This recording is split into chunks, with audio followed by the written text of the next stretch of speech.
Ganito kalaki ang baha dito sa amin at ganito rin katibay ang flood control namin dito banda sa Sarangani Province. Tingnan nyo guys. Yo Allah, makikita nyo dun oh.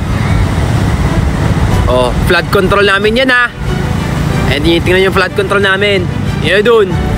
Maabot na sa pinaka maximum limit ng flood control namin. Pero matibay pa rin talaga. Solid. Gawang Sarangani to. Kung titingnan nyo dito. Oh yo Allah. Shit.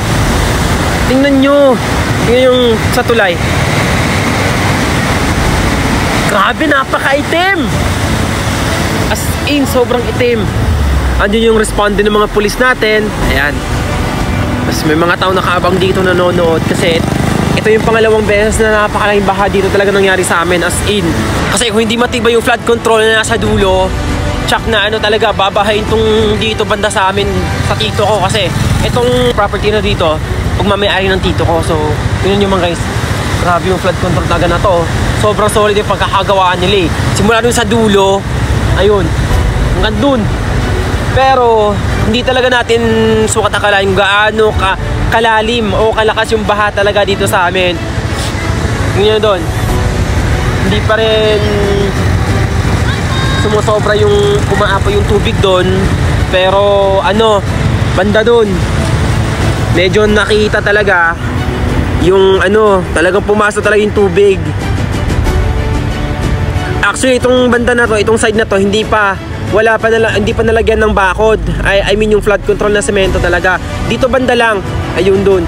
Kaya hindi umakyat yung baha doon. Grabe. Ngayon pangalawang beses ko nasaksihan tong napakalaking baha talaga dito sa amin guys. As in, sobrang itim. Tingnan nyo naman oh. Napakaitim talaga. Grabe. Napakaitim talaga as in. Mashallah. Kaya pala lakas ng ulan dun sa Davao banda. Bukid ng Davao. Kasi ito dito, bukid ng Davao to eh. Kaya ganito kalakas yung baha talaga dito. Yung ulan galing pa doon sa pinakabundok-bundukan talaga. So, ang bagsak dito talaga sa amin sa Sarangani Province. Kaya ganun yung kalakas ng ng ulan dito, ng baha dito. Grabe. Yung unang beses na na pinakamalaking baha talaga dito sa amin. As in, umapaw talaga sa mga sementong bakod dito.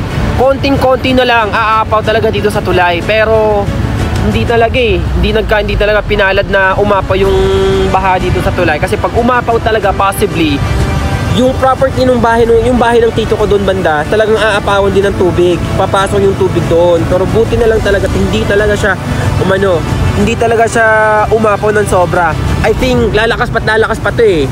Sana hindi lumakas ng sobra Kasi kung titingnan mo yung mga ng alon nung ilog, talagang ang lalaki eh. Pansin mo parang lumalaki pa rin talaga eh. Ganito kalakas yung mga baha dito sa amin guys. Hindi ko alam yung isang side ng ilog dun sa banda dun. Kasi may malaking ilog dun. Kung malaking baha dito, mas malaking baha doon. Kasi 4 na flood control ang nilagay doon. Ganun kalaki yung baha doon. Eh dito, 2 flood control lang. Dito bandang side at saka ditong bandang side.